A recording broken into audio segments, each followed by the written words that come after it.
Պարոն գնդապետ, բարեկային ծառայության Երևան քաղաքի գնդի երկրորդ գումարտակը ուժեղացված ծառայության դուրս գալուց առաջ հրանգավորման նպատակով շարված է։ Զեկուցող գնդի հրամանատար Իսախանյան։ Ողջույն ձեզ։ Ողջույն, պարոն գնդապետ։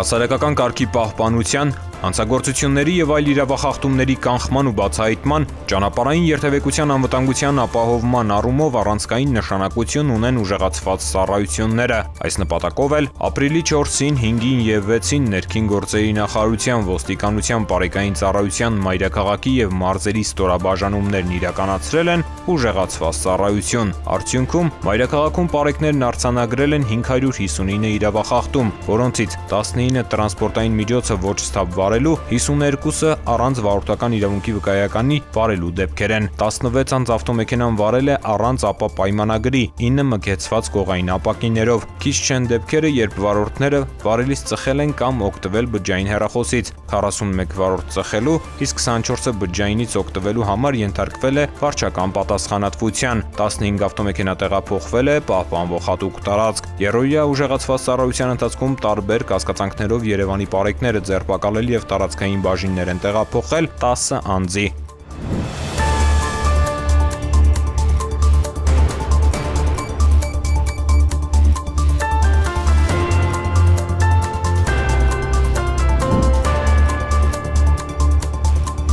Նույն ժամանակահատվածում մարզերի պարեկները արձանագրել են 3982 իրավախախտման դեպք։ Ինչպես միշտ առանձնահատուկ ուշադրություն է դարձվել ալկոհոլ օգտագործած վիճակում տրանսպորտային միջոցներ վարող անձանց հայտնաբերմանը։ Հայտնաբերվել է ոչ սթափ 32 վարորդ, 73 անձ ավտոմեքենան շահագործել է առանց ապա պայմանագրի, 157-ը առանց վարորդական իրավունքի։ Պարեկների ուշադրության կենտրոնում էին եղել նաև չամրակապված վարելու դեպքերը։ Այդպիսի 1390 վարորդ տուգանվել է։ Հայտնաբերվել են նաև տեխնիկական զննություն չանցած 356, անսարք լուսարձակներով 115 ավտոմեքենա, 123 վարորդ ենթարկվել է վարչական պատասխանատվության վարելիս ծխելու համար։ Անվտանգ երթևեկություն ապահովելը յուրաքանչյուրիս պատասխանատվությունն է։ Առաջին հայացքից չնչին թվացող իրավախախտումը կարող է ողբերգության հանգեցնել։ Կրկին հորդորում ենք լինել զգոն եւ պահպանել ճանապարհային երթևեկության բոլոր կանոնները։